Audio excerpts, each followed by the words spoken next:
Hello, this is Stuart Roberts from Hear Me See Me podcast, and today I've got another wonderful lady to talk to. Um, we did meet a couple of years ago, and then I went on to a podcast and we talked about House for Homeless and different things. She's respected throughout the industry. Today I'm talking to Nicky Pope. How are you? Hello, I'm fantastic, I think. How are you? How are you coping in this second lockdown? Oh gosh, it's like doing a diet the second time round. It's not nearly as exciting, is it? Yeah, you sort of know what's coming. Yeah, absolutely. The novelty's worn off. Having said that, yeah, at least we've got some good news as far as the vaccinations, and we can kind of see an end to it. So it's been really hard for lots of people, and I think I'm very this second time round. I'm really mindful that it's not the same for everybody. I think the first time round we all felt like we were all in it together, and everybody was going through the same thing. And the second time round, depending on what industry you work in, depending on your home circumstances, your finances, it can feel, very different. So I'm very mindful that we have to be really kind to each other about that. Yeah, that's crucial at the moment. Because the thing is, people get stressed and tempers fray, and people wax out of character. So it's keep bringing yourself back, Yeah, trying yeah, to and just remembering. But understand that everyone's probably a bit stressed and yeah, maybe not being their best selves at the moment. Uh, but, so, for anyone who doesn't know you, take me back to the young Nicky who left school and went out into the world. What direction did you take? Oh gosh, well, I was a bit of I didn't really know what to do with myself, so I just kept on studying until they finally said, right, that's it, you've done enough, off you go. At the age of 21, so I've got my college studying, and I kind of just tried my hand at a few things. And Stuart, I started off in marketing for a sticky tape company, and then I ended up in recruitment. I was working in the City of London with people in stocks and shares. I started going out with the manager of a heavy metal band, so I decided that I was a rock chick, and I lived at the Marquee Club practically, and Really? yeah, yeah, it was all about the hair and the tattoos, not my tattoos, other people's. And I decided I wanted to go into the music industry, so I changed everything. I did a typing course and got myself a job as a secretary for a music agent in Soho. Loved that. Stayed in the music industry for a long time, and worked my way up through the ranks. So I was a publicist, traveling, doing a lot of traveling, teaching people how to do interviews and look after musicians and some other celebrities. The guy I worked for was a real entrepreneur, and he would, we had people like Brian Adams, Van Morrison were on our books, but we also, Carl, my boss, was very good at picking up other acts. So we ended up with people like uh, Tony Jacklin doing a book tour, and the Chippendales doing a show. So it was great fun. It's really good fun. But then I kind of thought, I'd do a bit too much travelling, getting a bit worn out with the drink and drugs, and that was again other people's, not mine. But Yeah. so I changed again and went into journalism. Worked for a little bit for some consumer magazines like Good Housekeeping, but really fell into hairdressing quite quickly back in the 90s, and ended up at Hairdressers Journal, which was really interesting actually. And the hairdressing industry reminded me a lot of my music people. But I didn't travel as much, so it was lovely. And I didn't choose hairdressing; it chose me, and that 20 something years ago. Yeah. So from that, I've stayed in publishing. So I am really, professionally speaking, what you'd call a journalist, but things over the years have grown, internet's grown, events have become really important. So now I own a company, and we run magazines, websites, and events for hairdressing. Right. So that's where you know me from. Tribute Magazine Yeah. is my print magazine that comes out on a quarterly basis. We have Respect, which is an online website which hosts podcasts, the Respectfully podcast where I met you. We do talks called the Lab Talks, Listen and Learn, which again you've joined us on. Yeah. We we also own and promote Colour World. So we have the Colour World venue, any colourist listening, and that's a big event every year and a website. And we also have Hair Club Live, which is for people who want to sort of come along to live events and show off what they can do. So that's actually, Hair Club is like bringing it back to the music, because we hire music venues and put hairdressers on the stage for 10 minutes and ask them to show us what they can do. So that's me in a hopefully nutshell. Well, you know, like, I think all hairdressers think they're rock and roll. You know, there's there's the performer. I mean, the hairdressing. You know, I've been a hairdresser 42 years, and you know, on a busy Saturday, you're on stage. In fact, in my salon, I used to have a little sign above the door coming out the staff room, "Smile, you're about to go on stage." You know, Yeah, and absolutely.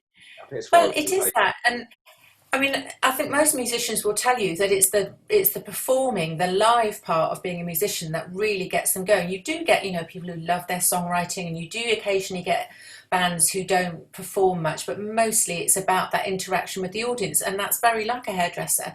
It's like you need your clients, you need to do hair on real people, and you love that interaction, and that, you know, you can change somebody with a haircut in the same way as you can change someone's mood with the song. yeah, You know, yeah, I'm one of those people. If I need to change my mindset in some way, you know, if I'm a bit down or a bit bored or a bit lonely or whatever, music does it for me. I'll put on a tune, and that can completely make me a different person. So, and the other, so big part of the company is about sort of events and that. So you're like you know, I do know people who've got music venues. I've got a family member who's got a massive music venue, and this year, like, it's just, Oh, it's just took the rug out of people, isn't it? So what's it been yeah. like for the hairdressing events industry? Well, it has also been very difficult because we do rely, we're a business like any other. We've got, you know, staff to pay and children at home to feed. And that was quite challenging. We started off at the beginning of the year thinking, okay, we'd already got events on sale. For example, I'd got an event that was happening in May, Colour World. So by the time March, and it happened really quickly, if you remember, we were all like pottering along, and suddenly it felt like, you know, we had a week or two's notice that lockdown was going to happen.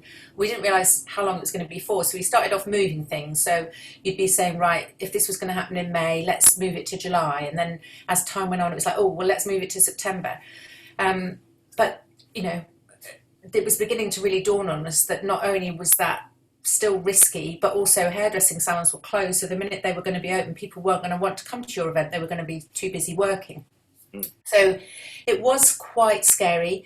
The brands, the sponsors who helped pay for these events were mostly pretty good, I have to say, and they were certainly good with me. I very quickly came up with a plan to put my event on what we call a TV platform and make it a live broadcast. So we managed to actually record, have people working live and stream our event in September. It was a big risk financially. It was massively expensive, and I didn't really make on it, but the brands all came with me and they supported it. So that was amazing. I know we've got other big events that haven't been able to happen, you know, Salon International and lots of awards events. So that has been quite difficult. What has really saved hairdressing is the massive amount of goodwill. You know, people coming online, watching you, wanting to engage, follow you live. So that's helped us all feel connected. So business-wise, financially, it's been bad. Not as bad as the music industry, where people literally haven't been able to perform or present or come to anything. So I'm hesitant to complain because we have managed to get a few events going through broadcasting them. But yeah, it has been quite a struggle and definitely a big hit financially. Yeah, I think that it's been one of those things that even if we're not making money, we still want to be seen to be going. Yeah, And it's a bit like that with the theatre world. I saw yesterday that the theatres are going to open up at a loss. That's yeah, just so desperate to be open that they're willing, you know, because the thing is, if they have to close half the seats, they don't make 50% profit. They might make 20% profit. no, So yeah, they're probably opening at half occupancy and probably making a 30% loss, you know. yeah, So, but people need to be back in Well, it. well, Yes. I think there's two sides of it, isn't there? We've got to be able to do something because it's it's all very well putting somebody, even if you're on furlough, you don't want to be at home all the time. You don't want to be left out. That's really damaging to all our mental health, but also financially.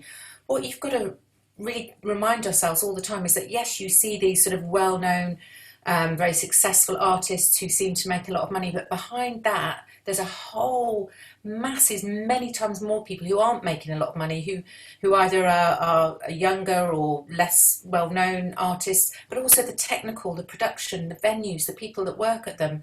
You might see one person or a five-piece band on stage or a show with 20 performers in it, but there's going to be at least 3 or 4 times the number of people behind them working at the theatre, selling the tickets, doing the lights, the sound, all of that kind of thing. And these people need to make a living as well. Well, that's the thing, that some are employed by certain, like the theatres and that, and in hairdressing, you get the element now that, and hairdressing changed massively, that people are employed. It's simple to have the furlough to a degree, but then there's lots of self-employed people, and it's Yeah, how long they've been self-employed. If they've not, if they've maybe only been in it a couple of years, they don't get paid, so they're yeah, literally getting universal credit, yeah. 75 quid a week or something. And if they've got kids, it's really tough. Yeah, Um, it's really difficult. And then within that, you've got people who've got other things going on at home. It's not just always about the work. You've got people who are going through all sorts of challenges at home, maybe with health issues and so on, who would normally expect to be looked after by an employer, for example, and those situations aren't being accounted for. So yeah. yeah, I mean, just in my work, in the podcasting side of my work, well, there's another side. I've got a few sides.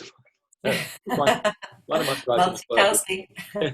is I'm always busy. One of my sides of my work is addictions and things, and we've found that people this year particularly have struggled. People that have maybe got a program or support in place, it all sort of stopped. Yeah, So they're things that they were reliant on, maybe meetings and things like that, as they stopped, many people have sort of fell off the wagon and got back into their old ways, and that's yeah, been a struggle. But doing the podcast, I came across a few people halfway through the first lockdown and realized the percentages that domestic violence has gone, because you've got people like locked inside with their perpetrator, and it yeah, like it went, the levels went up extortionately. And I've yeah. done a week where I just focused on 3 absolute heroes who have gone through this, and strong enough to tell their story. It Yeah. was the hardest week I've been through. Oh, it's really difficult, and I think you just don't.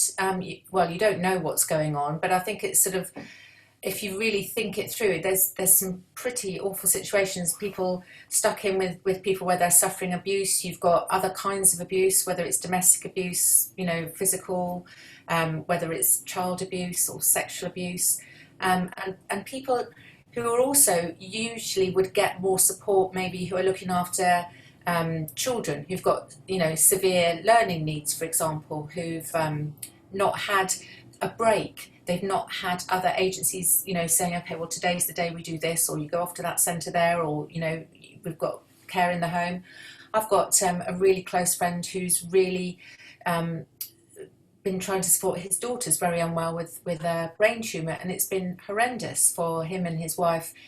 Even going on hospital appointments with their daughter, there's been times when only one of them might have been allowed in rather than both of them.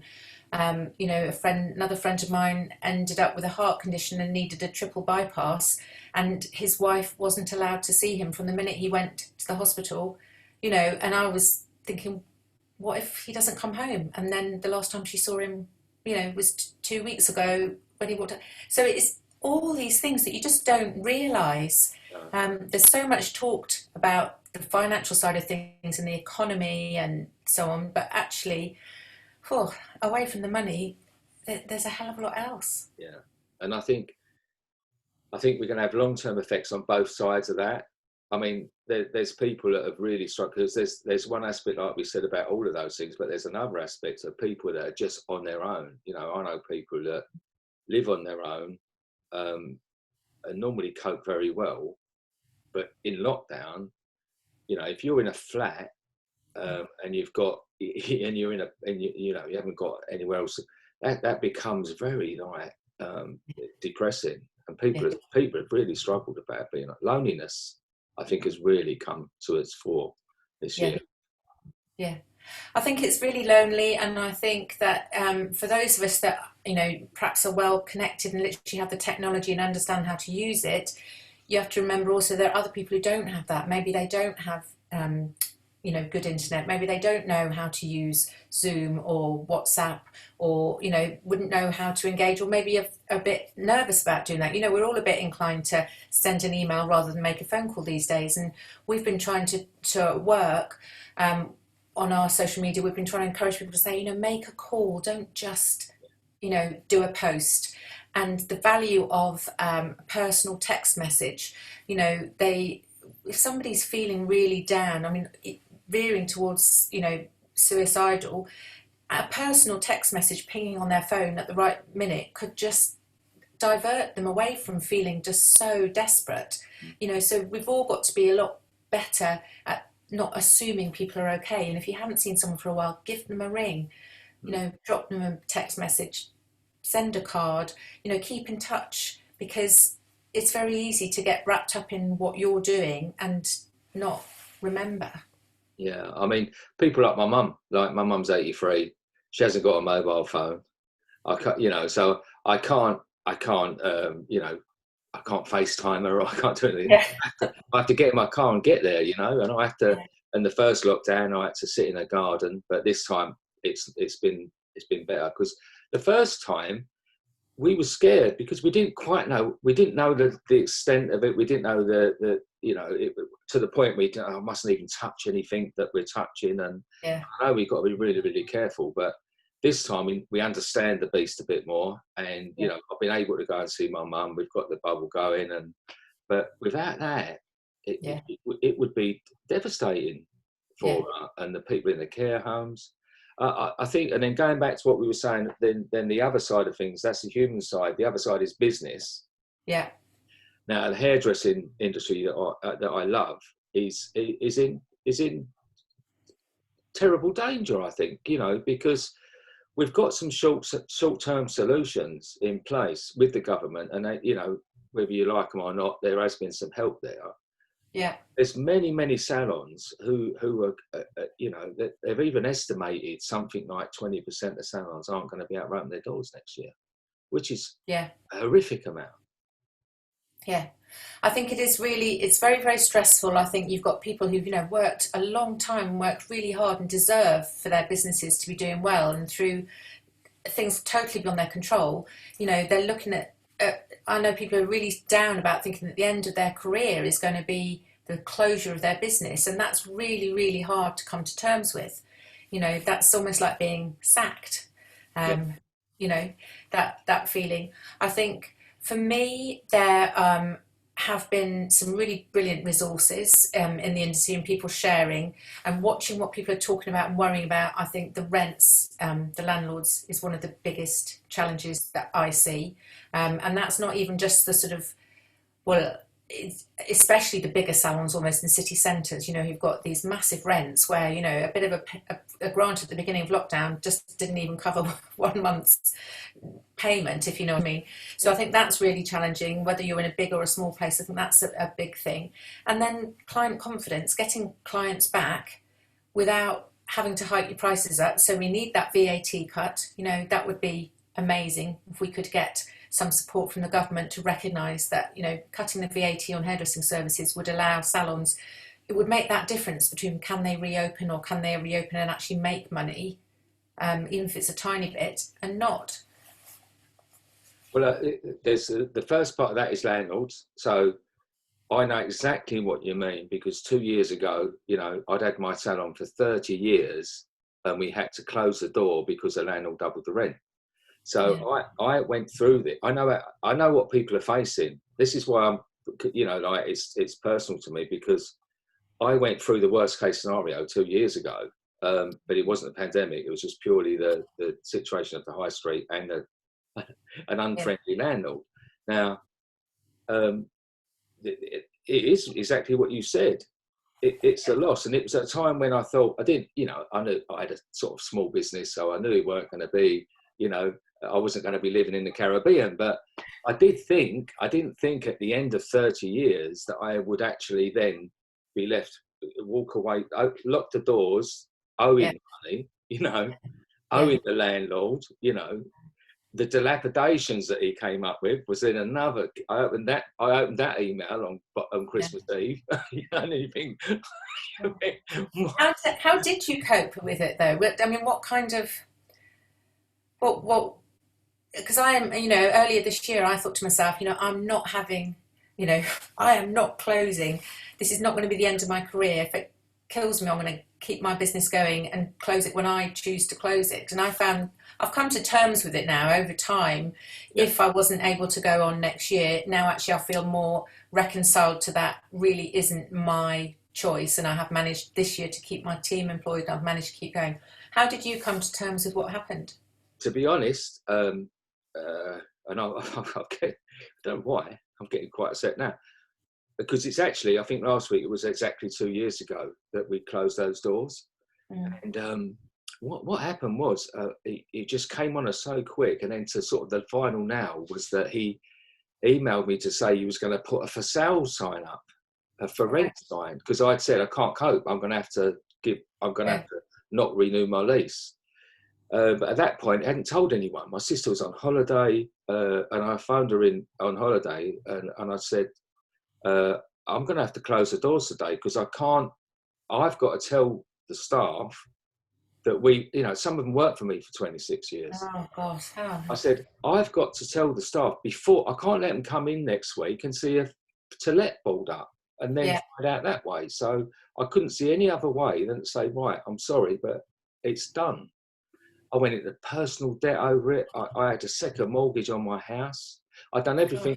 I trained I was one of the first, Alan Austin Smith, who does a fantastic job in the industry. I was one of his first coaches. You know, I spent so many hours working and training with him. But it's the same thing. Doctors don't take their own prescriptions. You know, So, you know, if I was coaching someone 5 years previous to that point, I'd have said, don't throw any more money at it. It's done its time. You know, like but because it was so personal, it was like 30 years of my life. I was like, I'm sorry about the house phone. That's all right. I was like, I couldn't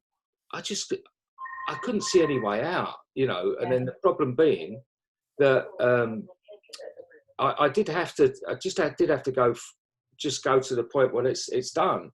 But what I did, you asked how I coped. The first thing I did, if my sister was there, she would have stopped me. But I told the staff, I was in tears, they all left, and then I was left on my own. And my sister's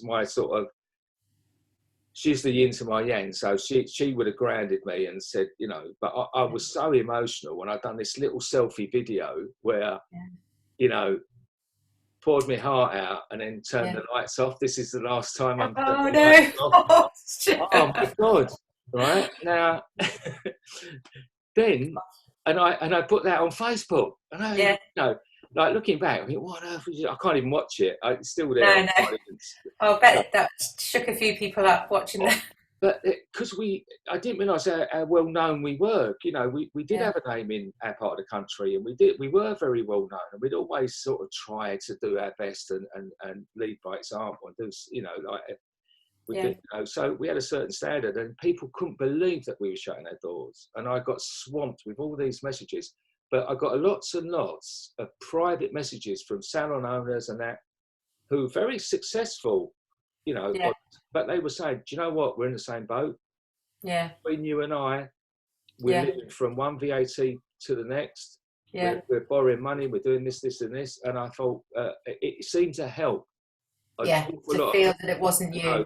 That you know, we're all in this. Yeah. And going to your second point, going back to the VAT, this is why I know that I'm so 100. Even though it doesn't affect me personally, I'm so passionate about smashing that VAT. Because it literally doesn't make sense. My friend's an optician. He's got 8 opticians, and he pays a certain amount for VAT a lower amount for the testing because that's a Yeah. personal service. Yeah. The normal rate for glass that they sell. Yeah. Now, we know that over the years that our retail sales have gone down. Yeah. So, you know, it's a very small, our retail sales, a very small percentage. So by that same logic, it means that we shouldn't be paying, you know, on our services, we shouldn't be paying that amount. No. It doesn't make sense. We pay 20% of our turnover. Yeah. Now, if you've got, you know, if you've got like a couple of £100,000 turnover, that massive chunk, you're only going to claim your VAT back on 5% of that. Yeah. Or 3% of that. It doesn't make sense. No, Sorry, and it makes sorry. No, but it's true. And it makes a massive difference to the client. You know, I mean, that's a sale. If you have 20% off something, that would make you buy something, wouldn't it? You know, so I think it is, and it's not being able to now the cost to hairdressers, particularly at this time of reopening, with the protection, with the PPE, with the spacing, and we've shown, haven't we, with figures, I think there were figures released recently which showed that, you know, there's something like 0.05% risk of catching COVID in a salon where everybody's, you know, so aware of the health and safety. We had the event that we did manage to record and broadcast back in September. We had over 2 days, 75 plus people coming to our studios to record so that we could do this broadcast, and we ran that. It was all hairdressers, colorists. They all knew how to wear, you know, PPE, how to respect space, how to keep things clean. We didn't have one single person report sick after that 2 days. You know, for the following 2 weeks, I was nervous in case Track and Trace would get in touch and we'd have to be phoning people up and saying, you've got to isolate. Nothing, because everybody knew how to be safe. And that's shown in the way salons are run in the last few months. So it is really cruel that they've got the extra cost of that. You can't make the shop nearly as profitable as it used to be, and you've still got to pass over the VAT, and you're trying to make clients feel safe. Well, the long-term thing of it as well, because a lot of salons are having to close certain units, you know, so they may have closed 40% of their units. It goes back to the same principle as the theatres. You know, if you're only running on sort of 10% profit, if you're lucky, and then you close off 40% of your turnover. You don't have to be the brain of Britain to work out it's not sustainable. I know. And it's really difficult. And as you mentioned, and as I felt, you know, it's so personal when you are a business owner. Of course, it's personal. You take it as, what have I done wrong? Why can't I make this work? And so on. So I think it's really important that we keep hearing that it isn't you. It is, you know, a general felt thing. Can you see then, looking back now in the last couple of years, I know it's always sometimes it's a bit annoying when people say, oh, well, it's always for the best, you know, opportunity comes out things. Sometimes you'll be like, I don't want to hear that. But you have, you know, done so much else in the last couple of years. Are you reconciled to having closed your salon now? How do you feel about it? Obviously you're emotional, because I can see you are emotional talking about it. But do you think to yourself, okay, actually now with distance, I can see that I've been able to now do other things, or is it still painful? No, I thank God every day that I haven't got a salon, and I know that's selfish, and I don't mean that to offend anyone, but purely for the fact that I just really feel for everyone. I know what they must be going through at the moment, and I'm just grateful I haven't got that now, you know. And the other thing is that things are meant to happen. You know, we had a great fun for 30 years. You know, we had, and it was. If I look at the first 20 years, it was amazing. You know, and the struggle was the last 10 years. And I've said this before, because I was a bit punch drunk from the high street and the small business and the things that were happening.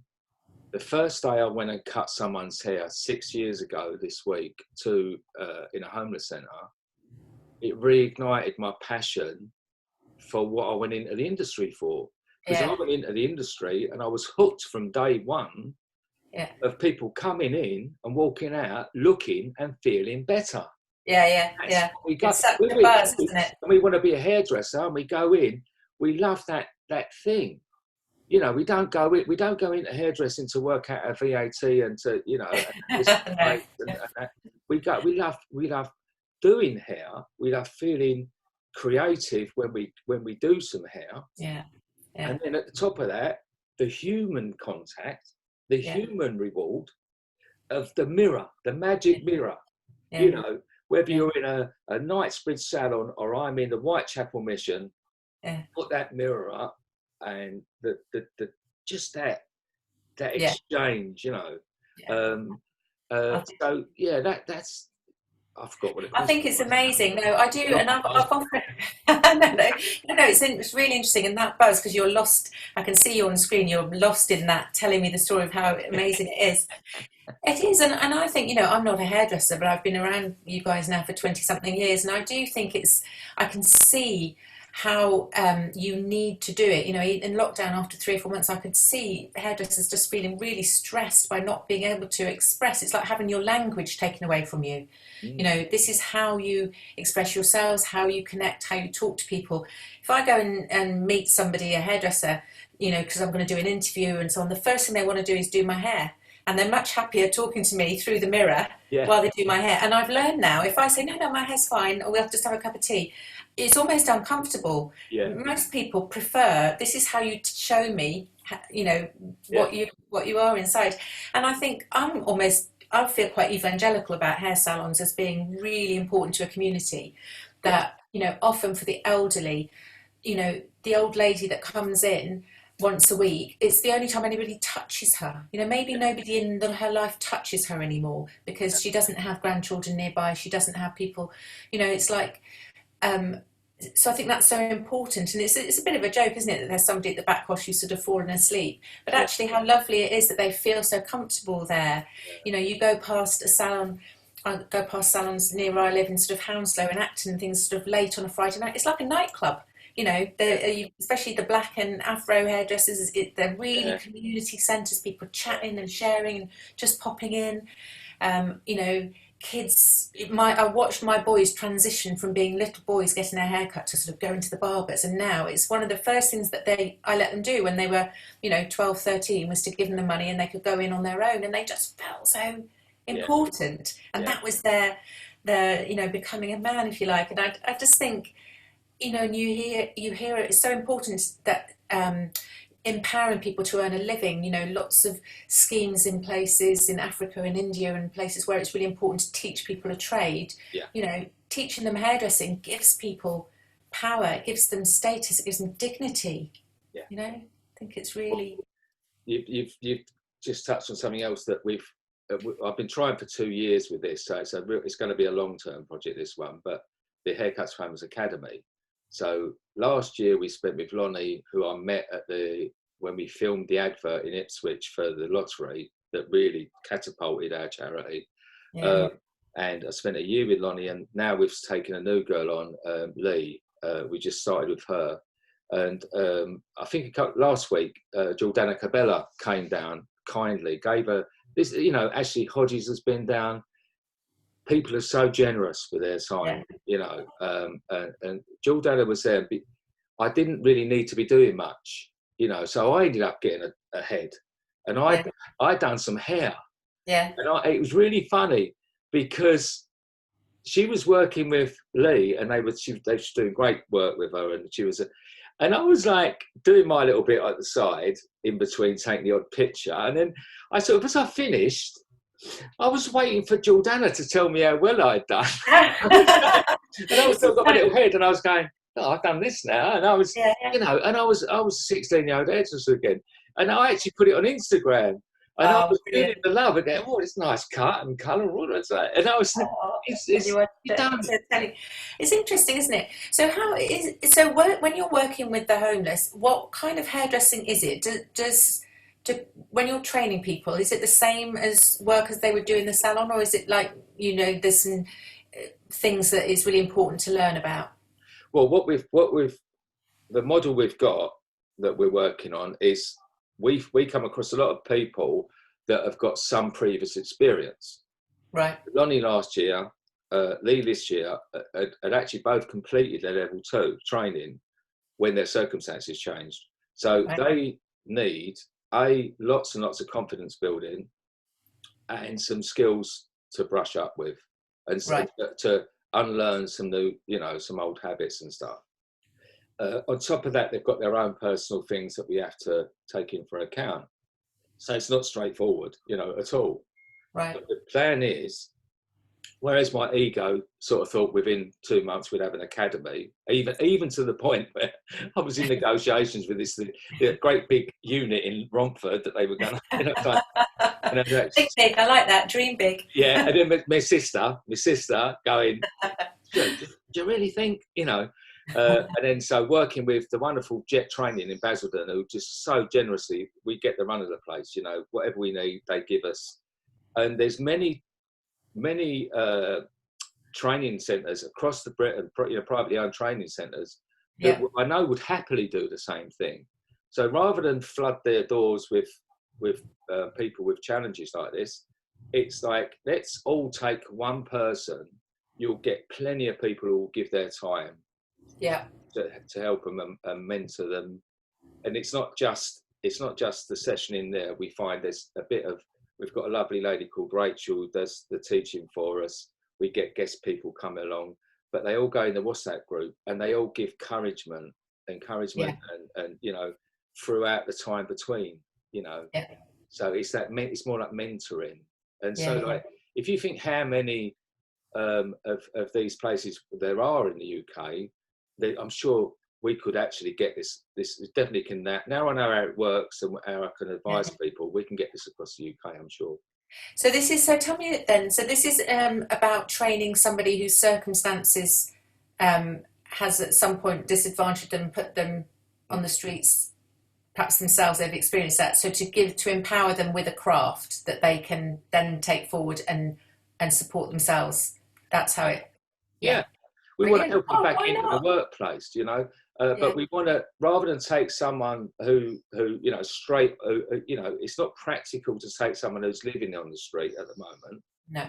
But it's more like people are at the halfway stage. So they've got the first part of their journey sort of in place or on the mend. And then we're sort of helping them through the second part of their journey. Yeah. So you've got to be realistic. Yeah. I think it's interesting, Stuart, because I do think this whole question of homelessness is something that there are so many misconceptions about. I was talking to a hairdresser a couple of weeks ago on a podcast, a lovely girl. She's been hairdressing for quite a long time, but she was saying to me that at one point in her history, she had been homeless, but the salon where she worked, she never told them. She was sort of turning up for work every day. She was managing. She might have been, sofa surfing or I didn't inquire too closely. And then actually somebody else in the conversation suddenly perked up and said, oh yeah, that actually happened to me. Yeah. And I thought, I wonder if you really took a look around at your team, do you really know where they live? Do you really know what their circumstances are? I was very struck by a film that Crisis at Christmas had put out probably a couple of years ago, with a young man talking to the camera and saying, this Christmas, really check up on people, that cousin that you haven't seen for a few years, or that one who never comes home for Christmas because they're doing so well and they can't afford the time. Are they really doing that well? Is that the real reason they don't come home? So, and that struck me with Verity and Daryl were sharing their experiences on the podcast, so I'm not breaking any confidences because they do say it themselves, but they, I thought to myself, I wonder how many salon owners, if you actually really lined up your whole team, do you really know what they do outside salon hours? And is there somebody who could really do with a bit more support? I think this is an essential part, is knowing your team, and it's the bigger the organisation, the more difficult it is to know all your team. Easy for a little tiny salon, they're just little family. Ours was very family orientated, but some not. But you need to really find out, without being intrusive, but you need to find out what is going on, because we talk about homelessness as an extreme, but there's so many things that lead up to it before you get to that point. I came across it so many times. I'd have a little gem of a trainee, and then all of a sudden you just see him start to deteriorate, and then you'd have a chat. I was lucky because I had my sister, so a lot of she was the mother hen, so she could get it out of them. She could, and it would 9 times out of 10 it'd be like a new boyfriend on the scene with a bad influence, or maybe very bad situation at home, parents and things like that. And it was often a lot. You can't end up doing this. It's such a it's such a people business without Yeah, getting involved in people, can you? You know, yeah, but yeah. it's like you say, watching out for them signs and seeing if there is any way you can support. Yeah, I think so. I think it's, don't they say now, I mean, finance is one of the biggest reasons why people end up um, losing a secure and safe Yeah, place to live. We're all one paycheck away or one rent check.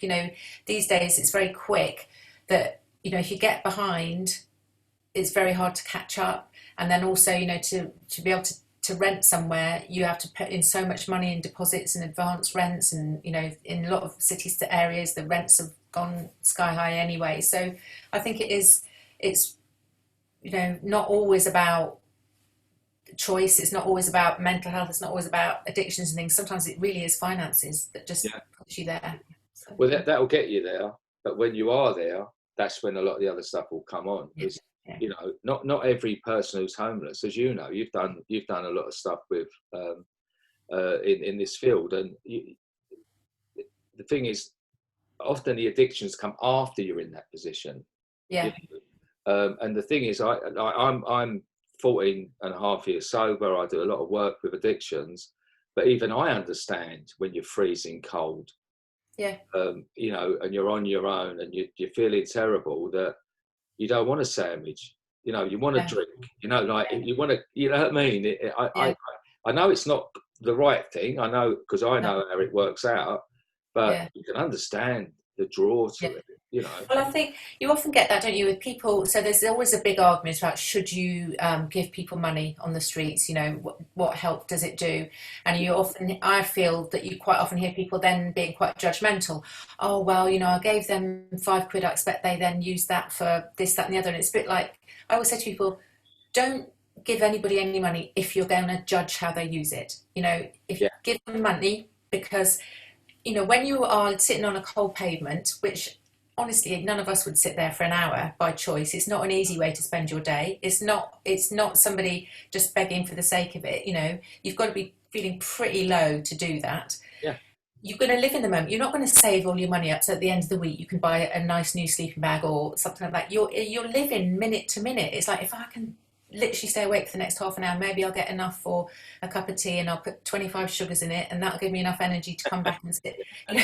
So I think it's that sort of, you think about it, think what you're doing. If you're giving somebody some money, do it willingly, don't judge them. Maybe they wouldn't use it the way that you would choose. If you don't want to do that, then there's other things you can do and there's lots of other ways that you can help. As you say, the last few years I have become very interested Yeah. in the situation and tried to help both with hairdressers. I know a lot of hairdressers help both. Now you've got your haircuts for homeless, but also crisis at Christmas and Yeah. giving their time. So I do see that a lot. And it is time, but it's also given me a much better understanding of how and why people end up in the situation where they don't have somewhere safe to go. And I've been in Oxford Street on a Saturday night doing dinners at one of the churches, and people coming in who, you sort of think, gosh, they look really clean and tidy and well dressed, and you wouldn't think they'd be here catching, a free supper. And maybe they have got a roof over their head, but they can't afford to put the electricity on, or they haven't got any way to make a cup of tea. We had one lady would come in always with her thermos flask and ask if we could give her some boiling water so that the next morning she could have a cup of tea. Mm. And you think that is that sort of thing. That never gets really said or explained. And I think that's where I find it, my role as a communicator, I think, is to help share that and to give people a better understanding of things. And I am one of the media, Stuart, but I despair. Sometimes our national press writes things really thoughtlessly and without explaining. I mean, they do it about everything. I think the media's been dreadful over lockdown, but on this issue of homelessness and what it means and how we can all help, I think the media doesn't do its part hardly at all.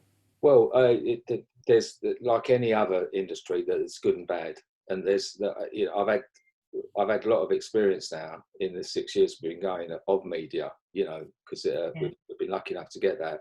So I've experienced really good media coverage and really awful media coverage.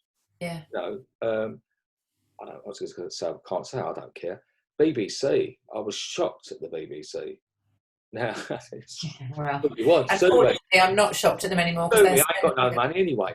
But they, you know, like they sort of came along and covered us, and they sort of like, it was also contrived and set up, and you know, like, and I thought, well, if they're doing this on a little news story, you know, saying, "Oh, go and stand over there," and you know, we'll say you're going off to the job centre. What are they doing with the big stuff? You know, where's the integrity? Because I thought, oh, the BBC are coming, you know. But yeah, I've had other things, other people cover us, and they've been so respectful. I mean, Jack, who done the director for the National Lottery campaign. Now, I know the National Lottery, you know, they do believe in helping people. I really believe that. But I know there's also, anyone's going to realise that it's a way to sell more tickets, which is fine. But they give £30 million a week to good causes. So they are practicing what they preach, you know. But the respect that they done with that filming, they filmed over 2 days for a 60-second advert, you know.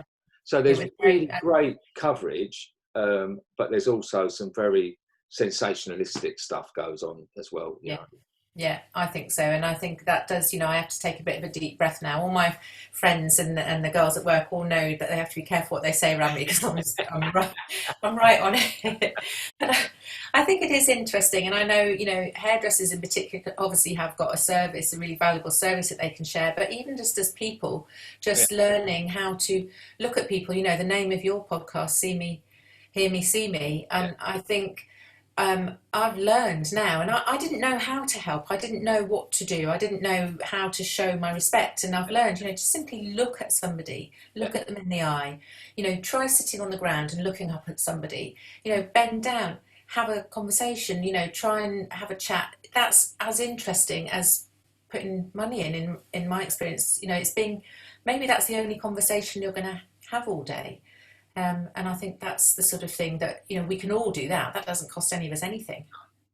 I mean, the name came from my lots of experience of many people saying to me they felt invisible, which is See Me. And then the other part was thanking me. I've had people like, oh, thanks so much for talking to me today. And you think, like, where are we? You know, where are we as a society that someone has to thank you for just saying hello, or, you know, how you doing? How's it been going? You know, what's the food like here? I've done. I quite enjoy. Now it sounds funny to say, but I do enjoy, and you know, it's selfish really because I get a lot out of it. When I've worked as a night owl at the crisis Christmas shelters, you know, can have some good old chats there, and whether I've worked at different centres where you might have people who've got very challenging addictions, and so they might be, you know, in a bad way, but I've had such a laugh as well. You know, being thrashed at table tennis at 2 a.m. by somebody holding a can of Super Brew was an absolute, you know, revelation to me. He could play much better than me and have a conversation at the same time. But a lot of them will say, you know, why... Thank you for coming. Thank you for being here. But also, why do you come here? Why do you come and help? You know, and it's like, almost, why wouldn't I? You know, and I ought to, and we should all almost have to do a bit of time just to remind ourselves that what goes on in the world, and you hear some dramatic stories, some poignant stories. You know, have a laugh. You meet some really irritating people. You meet some really fantastic people, and I think it's just. That to me has just been such a revelation, you know, and meeting people who have to really cope with some awful situations. You know, somebody's coming out of the rain to a dinner, absolutely soaking wet feet and socks, and I've, you know, been able to give out dry socks, and he just put them in his pocket and said, I'll save them for later because I'll, you know, once I've found somewhere that I can sleep tonight, then I'll put the dry socks on. You know, and you sort of think. You don't think about that. You know, once everything gets wet and dirty, what do you do there? You know, just all these things. I know I'm telling you what you know, but I find it really compelling. How can we not be more aware of that, you know? I'm And it's sitting. it is surprising that, like, there's stereotypes that get shattered when you actually get in there and do the work with people and meet the people. That's when the like recently we were at a YMCA in Milton Keynes. Now this crowd of kids in they're kids. They think they're older, but to me, well, I'm old, so they're all like kids to me. Not that old. Yeah. Well, I'm 60 soon, so I'm not. But like the stereotype of these kids, seeing how they were dressed, how they act, how they spoke. Yeah. You saw them and they do hang around out there, I suppose, somewhere in the car parks or what. And you would look and you would think a certain way about them. Yeah. But my experience then, when we actually got in there, started cutting hair, and they trusted us, and we was chatting and all these things. They were respectful. They were helpful. There was a young girl who just seemed so vulnerable, and quiet and that, but she desperately wanted to sweep up, and it was just that she just wanted to help, Yeah. And it does. If you want to shatter your illusions and your misconceptions, just make contact and go and even spend an hour at some of these places. Yeah, I think so. I think it's really important to challenge yourself. There's lots of ways you can help that you don't mean that you have to push yourself out of your comfort zone, but I do think it's interesting to do it. I was so this year, a lot of people might not be aware, but there's been a big push to help get people off the streets, particularly because of COVID and the risk to them. And so there's been a lot of hotels have been taken as shelters where people can be safe in an individual space, but also it gives an opportunity to really try and give people the support they need to get off the streets so that they don't go back onto the streets, if you like. And I was doing a shift the other day with a chap who works for St Mungo's, for one of the big charities that's very well known and very well established. And it was his first time he'd actually worked with people, the street owners, because he works in the offices. He works in procurement, which is getting all the things in.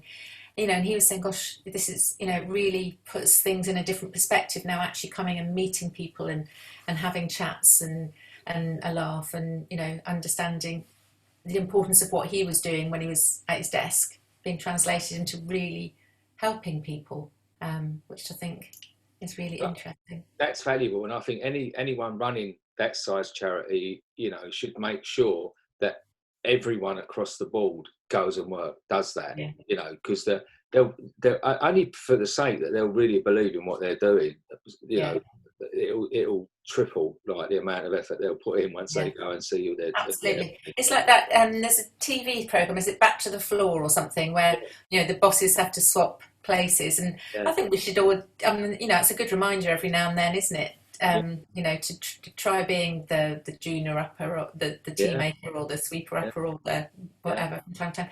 Do you get enough help from the industry? I know hairdressers help, but what about the rest of us? The industry has been amazing. L'Oreal have become a big sponsor for us this year.